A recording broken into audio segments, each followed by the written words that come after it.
Iginit po ni Vice President Sara Duterte na hindi siya magbibitiw sa pwesto sa gitna ng kanyang impeachment trial. Sinabi po yan ng bise sa kanyang pagbisita sa Filipino community sa London nitong Sabado. Aniya, pagtataksil sa milyong-milyong Pilipinong bumoto sa kanya kung siya ay magre-resign. Mainam pa raw na patalsikin na lang siya sa pwesto mismo ng Pangulo kung gusto niya. Kasabay niyan, sinabi rin ni VP Duterte na focus muna siya sa kanyang trabaho sa OVP at hindi niya raw priority ang paghahanda para sa 2028 elections. Magpapatuloy ang impeachment trial ng bise sa July 29 sa Wednesday po yan.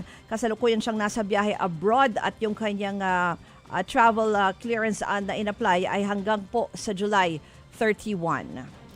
Mga kapatid, patuloy po kayong tumutok sa 105.9 True FM para sa totoong balita, impormasyon, music, and entertainment. Mag-subscribe sa aming YouTube channel at podcasts. At sundan nyo rin po kami sa Facebook, Instagram, X, TikTok sa True Network PH. Bisitahin din po ang aming website, truefm.ph at panoorin kami sa True TV Signal Channel 19. Kami po ang 105.9 True FM.